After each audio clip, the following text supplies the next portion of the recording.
Come on. Well, hello there, friends. Welcome back to Real Life Conversations for Christian Coaches. We are excited to come today to just have a casual conversation and just dive in to something that many times, as people who listen to others, and many times we're using technology and tools and all the things of like, what's out there? Am I doing this right? Technology has changed how we coach. But I think what I would say is it hasn't changed why we coach. Mm. So, welcome into the conversation. Erica, I'm excited to dive into this. We show up each and every week. I would not say we show up each and every, we don't anymore. We show up every other week here on your podcast channel to have honest conversations about coaching. So, welcome in, Erica. Oh, excited to be here. This is going to be a great conversation. Yeah, we just want to share our experience as always, because we're in it with you. And then also talk about what's kind of out there in the market. So let's dive in. This is not about a tutorial on how to use any tools. We really always want to come with more of a way of discerning what's right for you. And so some of the places we're going to go is to talk a little bit about where you might show up, what tools in the AI, artificial intelligence world. There's all kinds of conversations. By no means are we experts in that, but we want to touch on that a little bit. And then a little bit of the follow up from the previous episode on 371, where we talked about scheduling. But Erica, let's dive into first this idea of how has coaching changed? Let's just go there a little bit. What's been your experience in the years now that you've been coaching in all of this? Well, coaching certainly has evolved. And I remember you and I both had a similar experience, even with our coach training, starting when there were dial-in lines. And so we did all of our coach training auditorily, where you would call in, you would listen, and that's how we did our coach training as well. So our coaching calls even were over the phone. I know for some of you new coaches that may sound archaic, but it was powerful, and it was a way to learn and a way to listen. Now, I mean, people are doing in-person sessions. People are doing Zoom sessions or other platforms. We know there's expansive ways you can be together, but just that platform has been a big shift. Yeah, for sure. I even hear, and I can't imagine this, even though you and I are both big users of a tool called Voxer, Voxer. That's how our team communicates internally. A lot of teams use Slack, is another one. And I know there are coaches out there that are exclusively doing Voxer coaching.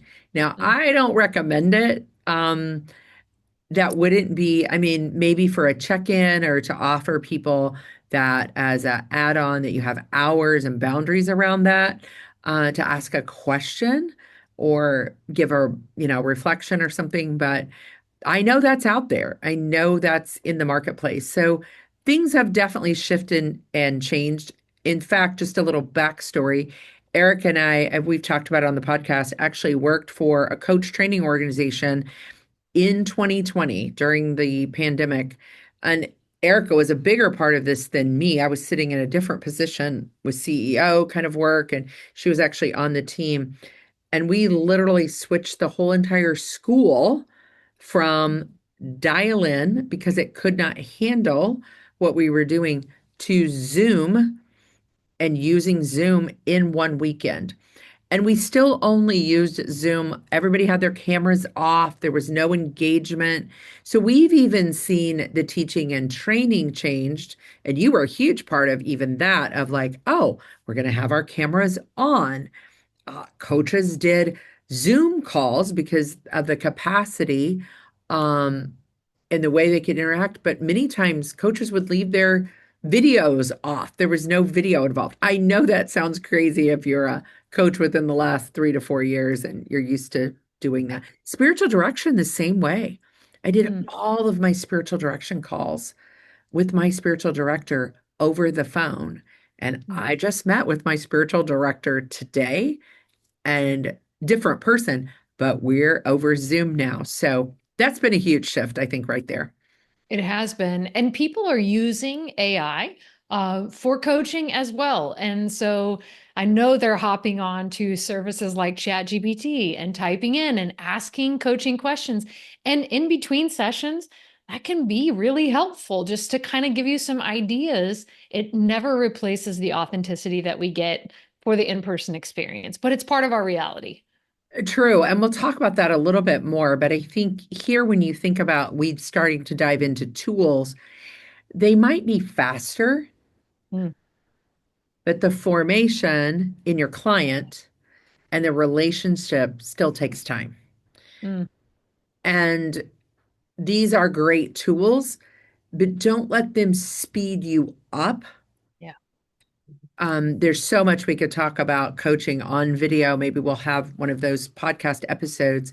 Everything from even if you watch us on YouTube and watch us on video on your TV or on your iPad while you're doing something else, which is an option, by the way, the Real Life Process YouTube channel.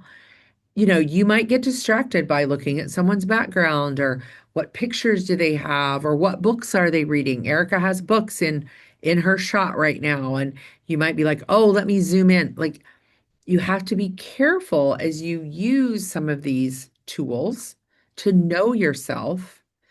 Just because it's available doesn't necessarily mean it's better or it's right for you as a tool. So pay attention to that. I still love coaching over the phone. Mm, There's lots of reasons why. One of them is my distraction. mhm, And when you're on a computer, if you're not careful, you get notifications and you get emails and you get things that can take you out of the moment. So, yeah, be careful not to lose that in that place.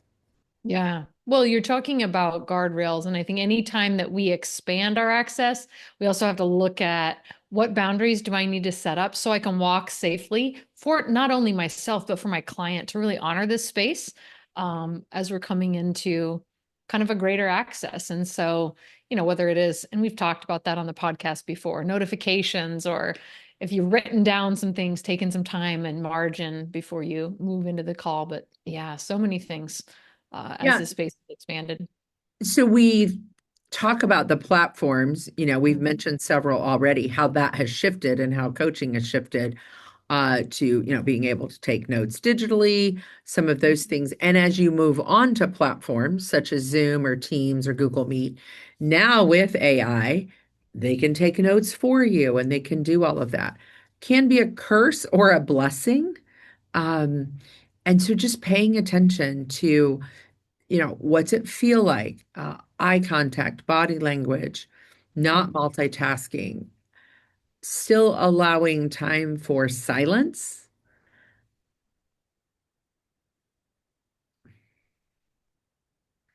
There we just did.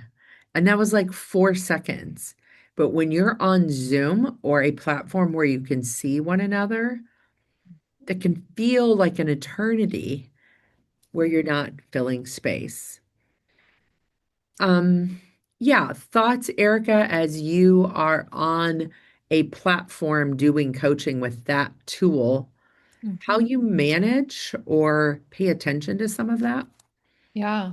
Well, you said it, the auditory coaching over the phone certainly can minimize your distractions. Your client also, it could minimize distractions for them. They can't see you. Teresa, you just took a drink. If I'm a client and I'm coaching with you, I mean, that could be something that distracts my clients train of thought. I mean, it's a very natural posture. If we're sitting together at a table, we're having a conversation over dinner or something like that, we're going to be very attuned to those movements. But if I'm focused in on my coaching conversation and something shifts in the background, it can actually distract from what my client's doing. And so just paying attention to that. And also, you said knowing your style. There are coaches I know that work with and allow AI to take notes for them, and they use that as their way of notation. If you're on the Zoom platform or on a visual platform of any kind, if you are taking notes, and I remember our dear friend Cheryl Scanlon said, coach with your head up. If you need to write something down, whether you're doing that on an iPad, there's clients or there's coaches that use, the Apple Pencil and the iPad, and that may work well for you. Maybe you need a pen in your hand. But if you're writing something down, if your eye contact is important, I mean, if your client, you've got your head going up and down, that can be a distraction. And so just paying attention to the rhythms that you write things down. Not everything needs to be recorded to be remembered or to be Yeah. even productive in the conversation. And with AI, as we're weaving that into some of this conversation, it's getting permission, letting Mhm. your client know that you use it as a way to remember things that, you might want to know later if you're going to use it. But you're absolutely right. If you're in the middle of a coaching and all of a sudden the client says something and you look down and start taking notes feverishly, that can send a signal to your client that, oh, I don't know what I just said, but it was the thing. And so Mhm. just how do you have natural? You pointed out me taking a drink. I get thirsty and I get dry, especially on these podcasts, um, as we're talking a lot. But I naturally would take a drink in a client conversation. It's not right or wrong, but for other people, you might not. Some of it depends on the relationship, how long you've been working with someone. You as a coach cannot control what your client's background is, and I won't go into the crazy stories of clients that have been on calls. Well, I would say, like from their car, they're very distracted. They think that they could do a coaching call where they're driving down the interstate. And I'm like, is there a better time? Now, granted, I have, and I'm being very transparent. I have coached with people inside our network that I know really, really well, and they're part of our community. And they needed a time to talk. And I'm like, I'm going to be on a 3 hour drive, not a 3 hour cruise, not Gilligan's Island, but a 3 hour drive. And if that's the only time you can, I'd be willing, but I need you to know what I'll be doing. And you could definitely call in. I can go hands free and we can have a conversation. Yeah. And because of my relationship, I feel like I'm still a very effective coach in that space. But they're very aware of the agreement of where we're both going to be and how. But you have to think about those backgrounds, those places. You can't control your client. You can ask to reschedule or is this a good time? But you can control yours. Yeah. So, as you were saying, like there's not people moving in and out. I never want to coach where my husband might be able to show up in the picture or the background. That I have my AirPods in if he's even going to be able to come into the room. Mm. That, it wouldn't make sense to him. And he very rarely would do that. I have a sign on my door. I'm in a, if I'm working for my co-working space, I'm in a private space, all of those things. But you can control what part for your client feels loving as Mm. you're on something on video, for That's a sure. good word. Yeah, loving. And I think I was coaching with my coach one time, they happened to be traveling, and just them naming, I'm actually going to be taking notes today on my keyboard. So if the typing is distracting to you, please let me know. Yeah. And just allowing, like you said, if you're going to be moving, if something is different that might be distracting, just to name it so that your client can kind of normalize it before, or they have the option to reschedule. It's very loving. Yeah. And that's just good communication, which, isn't a tool, but something you want to do Mm. as a coach. Let's talk just for a few minutes, Erica, about scheduling. Again, we talked about this a lot last week when we were talking about, how does a coach live from rust, not rush, in their everyday, ordinary life and planning as a coach. So I don't know that we have to hit this a whole lot. You might want to go back and listen to that episode. But there are a few things that I think are worth mentioning again from that as you think about scheduling tools. You mentioned it last week, and that's really what I'm talking about here more of, your struggle with using a calendar scheduling app and kind of some of the things you needed to do around that. And I thought what you said was really good. And I may have you share that again about how you schedule regular clients that are your private and how you're using a tool for some things. And then would you just share kind of what you shared even last episode about that? Yeah. Well, I actually kind of had two different calendar services that kind of collided for me in the best way I could say it. So I have my own private clients and then I have the clients that I serve for Real Life Process. And so if those two calendars are not perfectly in sync, sometimes things overlap or there won't be the margin maybe that I've even put in to one service or the other as a buffer. And so I find for myself that all of my real life process clients that I coach with, I use an electronic scheduler. I set ahead blocks of time that I'm available. So each day, there's 1 to 2 pretty significant blocks where there's availability. And then my private clients, I schedule monthly. So as I get on with them, I'll say, hey, it's the end of February. And what would you like to do for March? And we'll go ahead and look whether they're 1 time a month, twice a month, 3 times a month. They'll go ahead and set up their times, and we do that verbally over the phone or the Zoom before we move into our next session. And the rhythm of that, the way you've created it into your routine, works for you well. Yeah. I, on the other hand, use one scheduling, and this just happened the beginning of this year. I used to have several types of sessions for Mhm. different clients. Now I would use one kind of schedule, but I've gone to one schedule. I have two ways you can book with me, a 30-minute chat, coffee chat, or a 50-minute coaching session. And it doesn't matter who you are, how you're coming in, those are the ways. With my local clients that I meet with in person, I'm doing just like you're saying, when do you want to meet again? When's the next time? Because it's a little more random, a little more we're working with their calendar and mine, and I'm doing different things with those local people. But Yeah. finding what tool you need. And I would say for most coaches, you might be surprised what's out there that is free or Mhm. not, very expensive at all, or might even be built into a platform you already have if you look into it and can, dig deep enough. I know the platform that we now use has a scheduler built in. And so as, newer tools and newer things come out, you might be, but ask around, ask some fellow coaches, what are they using if you want a scheduler? I really believe for most people that are doing one-to-one coaching, you can probably do it the way you're doing it. It's just good practice to say, when would you like to schedule Mhm. your next, coaching session or whatever. Yeah. Um, but do pay attention to that. We talked, how often, all of those things. Opening up your calendar, and I say this many times, if you have a block of time where you're going to work in your business and you want it to be client work, then if there are no clients, what do you do in that time that Mhm. creates clients?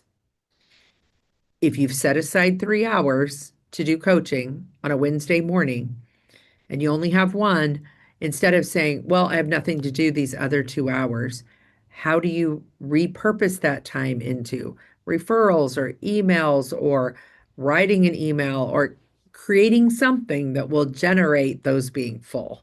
Um, it is so easy to say, I don't have anything here, so I'll go do something else. Mm. Uh, so just as you think about schedule in general around your business. Well, Yeah. let's talk a little bit and shift gears, go deeper. Again, we are not AI experts.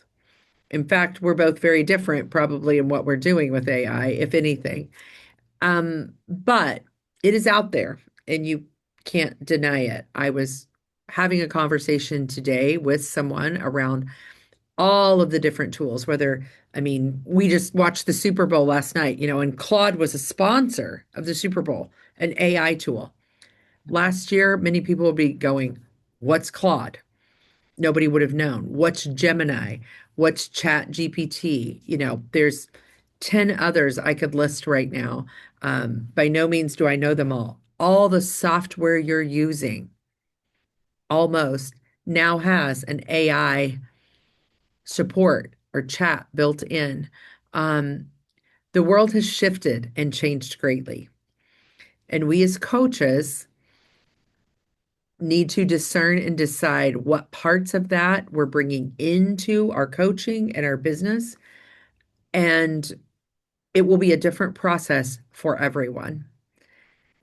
And so maybe you're using it for the behind the scenes of your business, such as some launch creation, some email writing, some content creation, those types, but you're not using it, as you said earlier, Erica, like to turn on. If you get into Zoom, there's an AI thing that can take notes for you. And so that's your boundary, or whatever it is, this is your discernment. I'll say a little bit more, but Erica, I want to hear your thoughts on this. This is actually not a conversation that you and I have really had yet in the coaching space. So I would love your thoughts. Yeah, as far as note taking, I still very much use a pen and paper.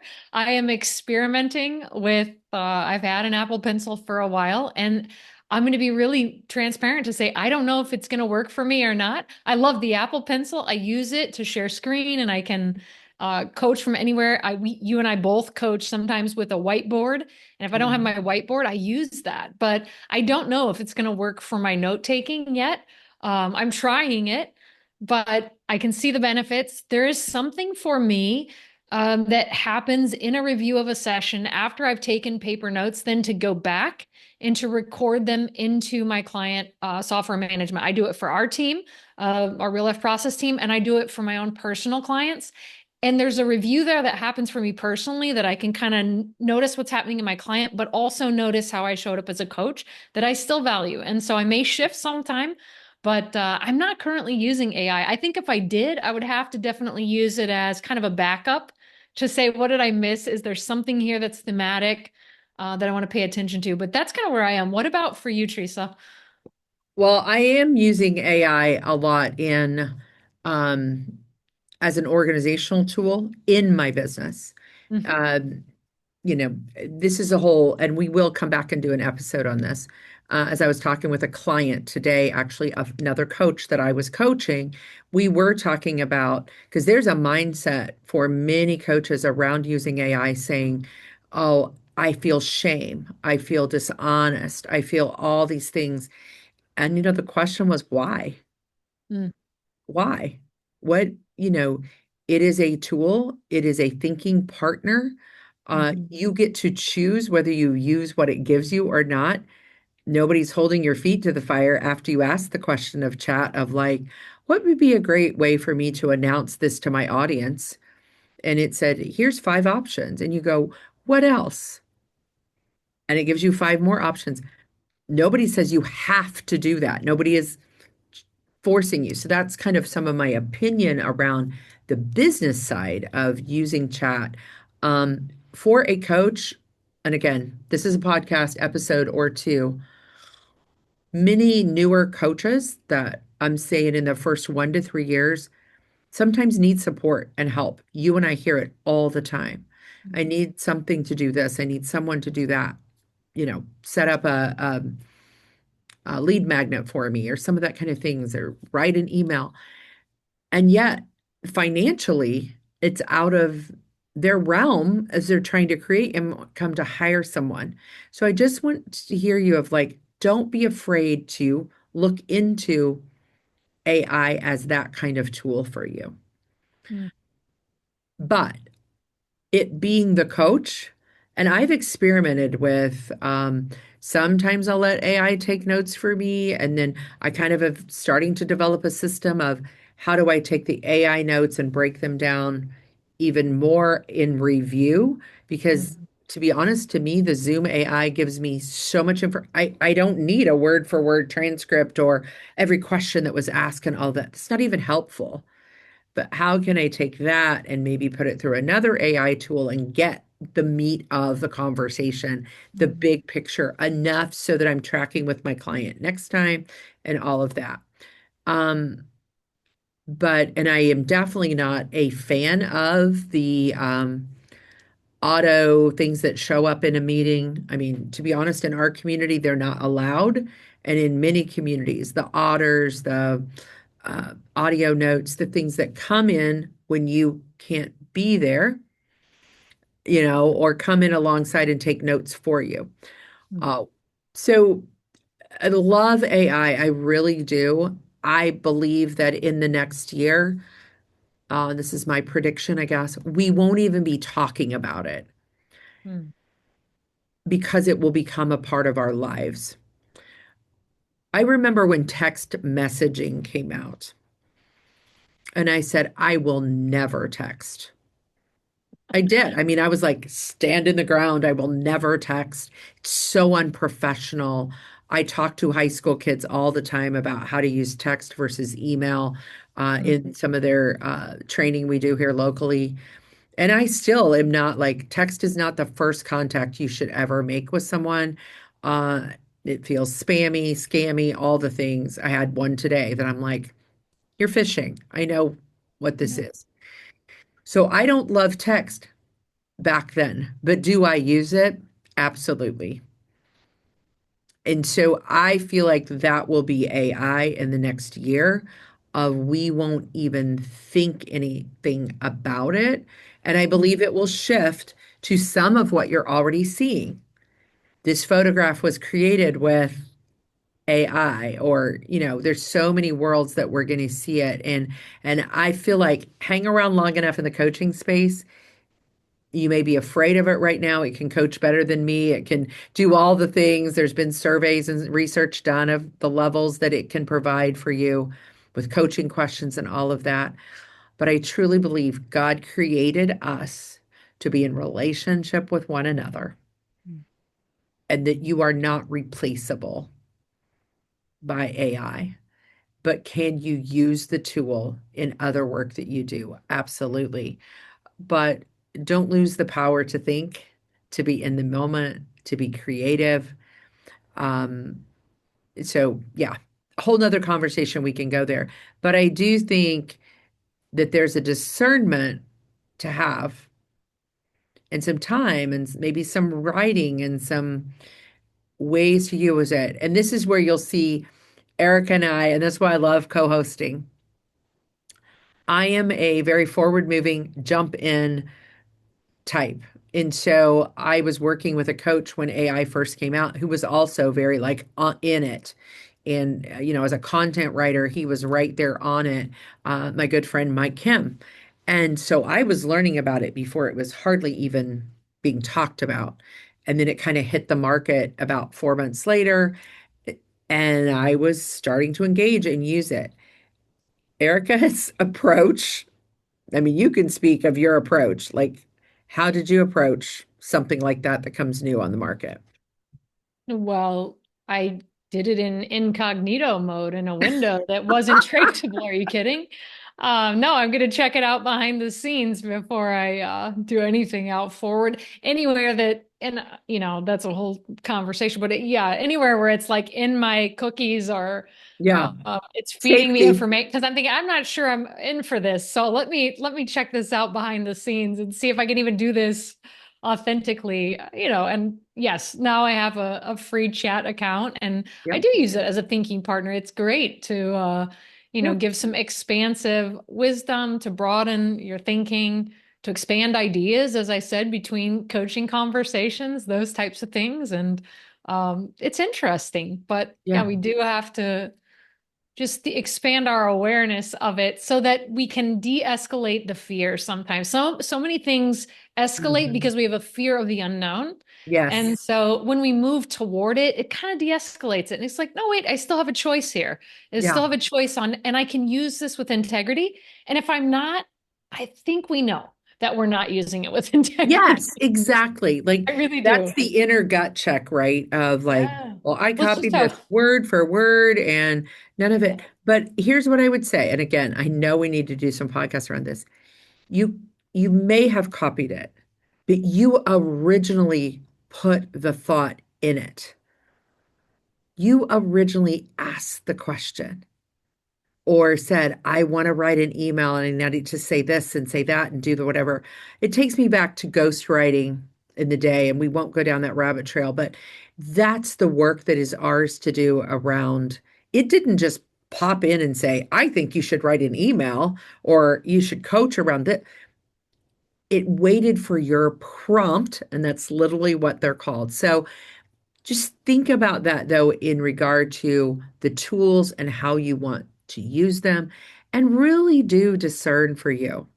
There's not a right or wrong answer here. It's no different than deciding, am I going to do my calls on the phone or am I going to do them on a video? Am I going to do them on Monday or am I going to do them on Wednesdays? Like, it's a question to sit with as you engage in the tools that you'll have in your business. A scheduler, not a scheduler. So we just leave that open for you. So much of this takes time. It Mm. takes experimenting and trying things out, trying them on. We often say, live with it for 90 days. I'll never forget one time when you and I were, it was been several years ago, Erica, and we were introduced to the tool of the Enneagram. And, we would kind of go, I really feel like a type 3. But I remember you saying one time, I'm trying on this other type for a few months and see. And so that's what we ask you to do, even with these tools, where sometimes we make a really quick decision. Well, I'm going to use this schedule. I'm going to do this. It's not forever. Like, Mm. maybe it's for a season. And then you discern that didn't really fit me. It's why we love 90-day processes. Usually in about 3 months or so, if you do something often enough, whether it's tool or a whole discernment process, you can kind of know if it fits you and who you are. So, um, we talked about scheduling. We talked way too much about AI. And then we actually talked about the platforms that you're on and the tools that you use. The beauty of all of this, Erica, to me is you really don't need a whole lot of things to do coaching. Mm. Way less than we think we do. And out there in the world, they will tell you otherwise. Well, I think that, as you just said that, Teresa, I think that we sometimes can get overwhelmed by the external, but coaching is really an inside out practice. And so Mhm. it's so much more about the being and the inside work that we do to be present than the external tools that we can put on. Well said, my friend. So we'll leave you with this. We do training and certification for coaches in the marketplace. And if you are a faith-based coach, that doesn't mean everything about your business is faith-based. Please don't go there. You can listen to one of our previous podcasts. We talked earlier in the year about that. But if you are a coach that leans into all that God has for you and the work that you're doing, we would love to have a conversation with you about our accelerator training. We have switched to doing these each and every month with a very small group of 3 to 4 people. And much of it is learning our process, the real life process, a rule of life process that you can walk with others in. 4 different components. You can use the tools in the work that you do. It's a coaching framework and gives you some structured ways to have conversation if you like that style, or to pull it apart and just use it. Many of our coaches don't use all of the process, they use parts of it.